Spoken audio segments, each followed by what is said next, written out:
दोस्तों नमस्कार। राजनीतिक मजबूरियां इंसान को क्या से क्या करवा देती हैं। एक तरफ हम ये कहते हैं कि हमारे जो पढ़े लिखे इंटेलेक्चुअल फिल्म इंडस्ट्री के लोग हैं वो समाज का आईना होते हैं, लेकिन अक्सर ये बात भी सामने आती है कि जब खुद की मजबूरियां होती हैं, जब अपने हितों की बात आती है तो वो किसी भी हद तक गिरने को तैयार भी हो जाते हैं। ऐसा ही वाकया आजकल तमिलनाडु में चर्चा का विषय है और उसकी चर्चा मैं आपके साथ करूंगा।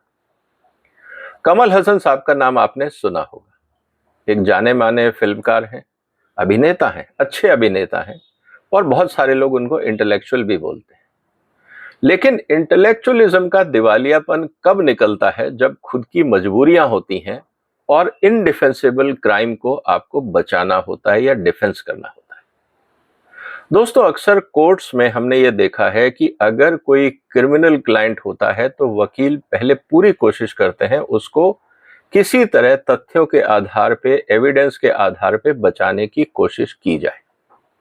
लेकिन अगर कहीं पे भी किसी भी रूप में अगर इस तरह का कोई साक्ष्य नहीं आता जिससे आप कोर्ट को कन्विंस कर सकें कि ये अपराधी नहीं है, तो फिर एक इमोशनल कार्ड खेला जाता है और वो ये कि सर, जिस समय ये क्राइम हुआ उसमें उसकी मनोदशा ठीक नहीं थी, वो स्ट्रेस में था, उसने शराब पी हुई थी या वो मेंटली ठीक नहीं था, जो भी एक कारण है। क्योंकि क्राइम के अंदर एक मेथड होता है या एक रीजन होता है कॉल्ड मेंसरिया, क्रिमिनल माइंडसेट, कि क्या ये सोची समझी साजिश थी या नहीं। अब सवाल इस बात का है दोस्तों कि जो उदयनिधि है उसने बार बार इस बात को दोहराया है कि मैं सनातन धर्म के खिलाफ स्टेटमेंट दिया है, पूरे होशो हवास में दिया है, और उन्होंने इस स्टेटमेंट को कई बार रिपीट भी किया है और सोशल मीडिया में बार बार अपनी इस घटिया हरकत को उन्होंने बार बार जनता के सामने रखा है। लेकिन उनके बचाव में उतरे हैं कमल हसन साहब। अब कमल हसन साहब क्या बोलते हैं इसको समझना बहुत जरूरी है। तो ये बात आपके सामने आएगी कि जो क्रिमिनल है वो कहता है हाँ मैंने क्राइम किया है, लेकिन जो उसकी वकालत करने उतरे हैं वो ये कह रहे हैं कि नहीं जी, ये क्रिमिनल नहीं है, ये तो बच्चा है। अब कमल हसन साहब ने क्या कहा मैं आपके सामने पढ़ के सुना देता हूं। Actor turned politician Kamal Hassan on Friday commented on the Sanatan row triggered by Tamil Nadu minister Udayanidhi Stalin and said a young kid is being hounded just because he spoke about Sanatan. अब सवाल यह है कि उदयनिधि बच्चे हैं। अब दोस्तों, जो भारत का संविधान है और जो कानून है उस हिसाब से कोई भी इंसान अगर 25 साल से कम उम्र का है तो वो एमएलए नहीं बन सकता है। तो क्या आप ये कहना चाहते हैं कि अभी तक जो उदयनिधि है वो बच्चे हैं अगर उनकी उम्र 25 साल से ज्यादा है? क्योंकि वो तो एमएलए बन चुके। सवाल ये है।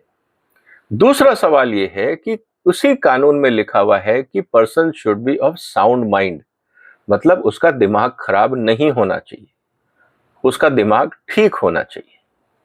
तो क्या हम ये माने कि उदयनिधि साहब का दिमाग ठीक है? अगर ठीक है तो उन्होंने सनातन पे ऐसी घटिया बातें क्यों करी? और तीसरी बात यह है कि 2 साल से ज्यादा वो क्रिमिनल, उसको किसी भी तरह की क्राइम की सजा नहीं होनी चाहिए। तो ये बात हम मानते हैं कि उन पे कोई क्रिमिनल रिकॉर्ड नहीं होगा। लेकिन सवाल इस बात का है कि क्या उदयनिधि बच्चे हैं, जो कमल हसन साहब प्रूव करना चाह रहे हैं? और दूसरी बात, क्या उदयनिधि साहब का साउंड माइंड है या नहीं, ये डिबेटेबल मुद्दा हो सकता है, कम से कम एज फैक्टर तो नहीं हो सकता।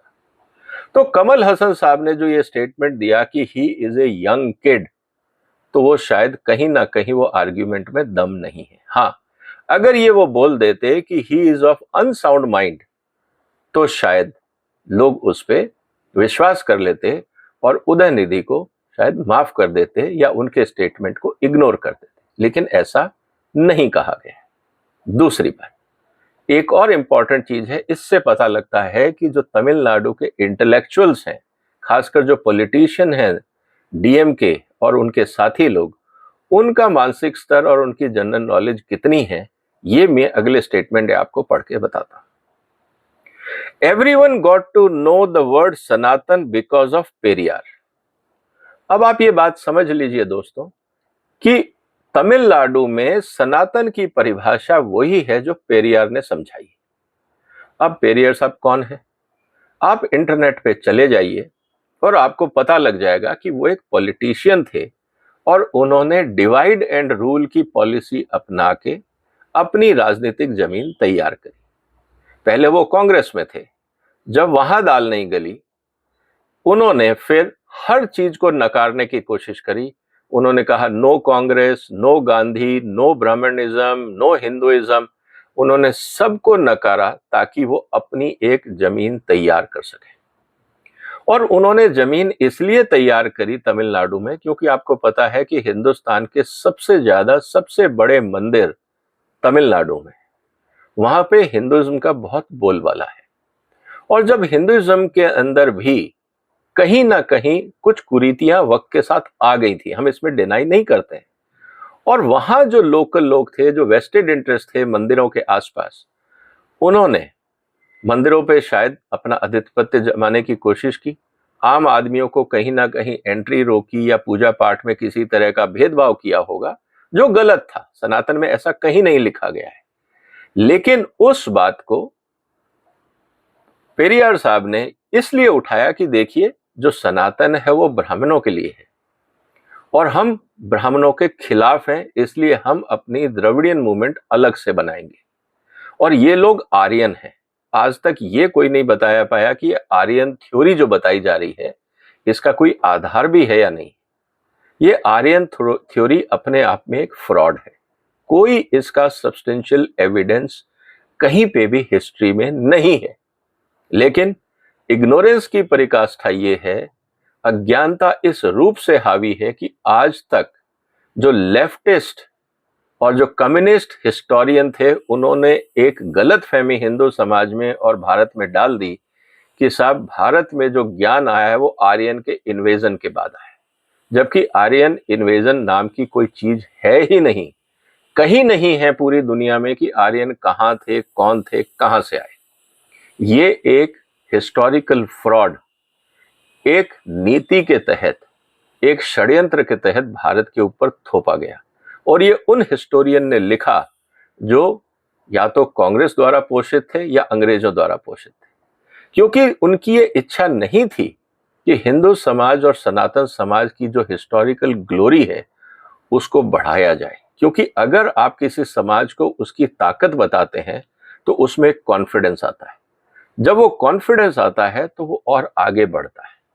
लेकिन एक पूरे षड्यंत्र के तहत हिंदू समाज को बार बार नीचा दिखाने के लिए इस तरह की हाइपोथेटिकल फ्रॉड थ्योरीज बनाई गई और उसका प्रचार करके कांग्रेस और उनसे निकले हुए लोगों ने अपनी अपनी राजनीति के लिए इस्तेमाल किया। उसमें एक पेरियार साहब भी थे।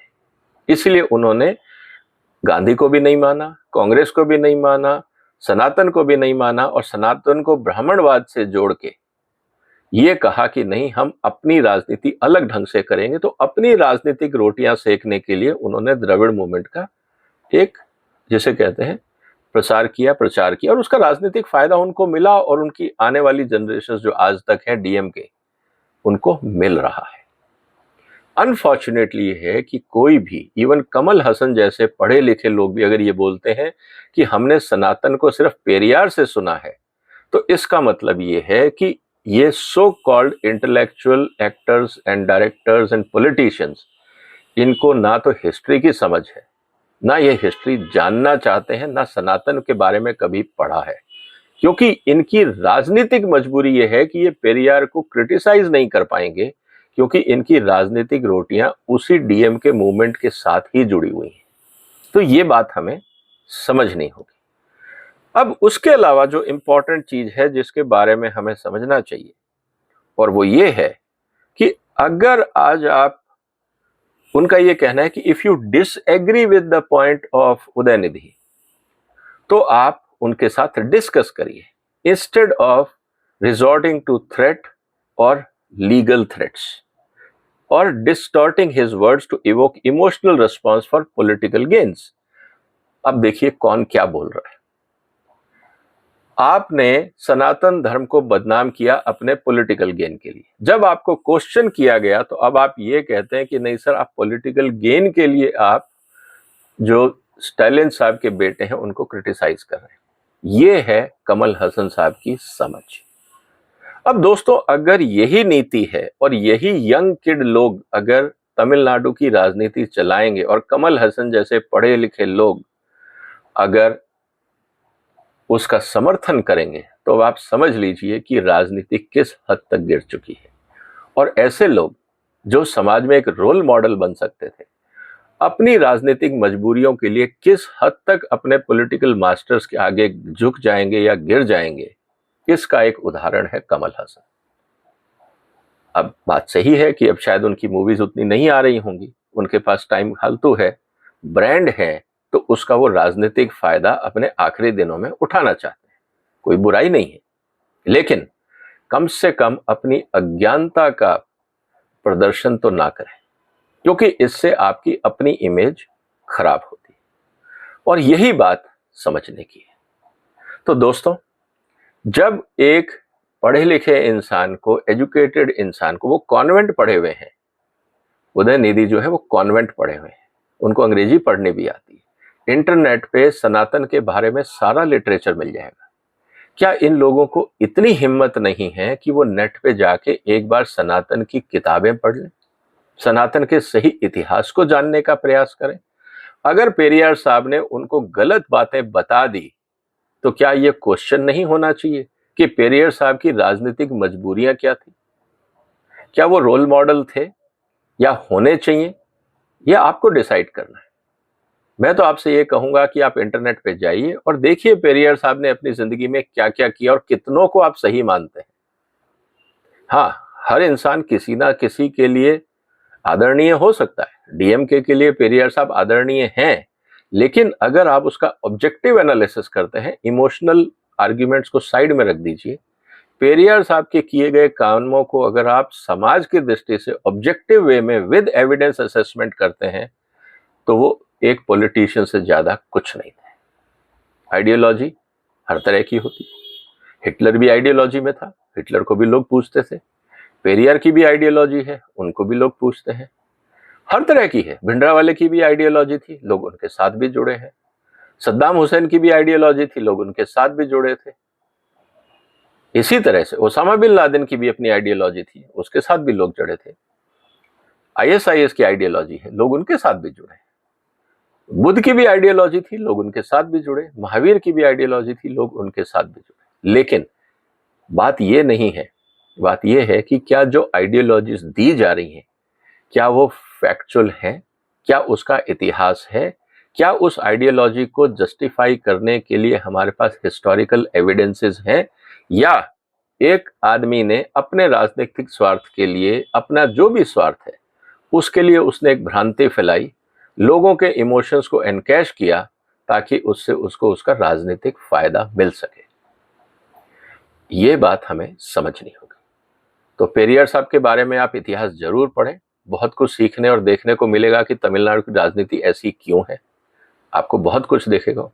और जहां तक बात है स्टालिन साहब की कि ये जो यंग किड को आपने मंत्री बना दिया, वो आपके बेटे हैं, तो साहब यंग किड को मंत्री बनाना संविधान के खिलाफ है। या तो एक्सेप्ट करें कि उदयनिधि यंग किड नहीं है, और अगर वो यंग किड है तो फिर आपने संविधान का उल्लंघन क्यों किया? उनको वापस स्कूल भेज दीजिए, इतिहास पढ़वाइए, सनातन के धर्म में पढ़वाइए, और जब वो बड़े हो जाएं तब चुनाव लड़वाइए और मंत्री बनाइए। दोस्तों, आपका क्या कहना है इस मुद्दे पे? कमेंट्स बॉक्स में अपने आप विचार रख सकते हैं। और फिर मुलाकात होगी एक और महत्वपूर्ण मुद्दे के साथ। आप इस वीडियो को शेयर करिए, इस चैनल को सब्सक्राइब करिए अगर अभी तक नहीं किया गया है। फिर मुलाकात होगी, तब तक वंदे मातरम।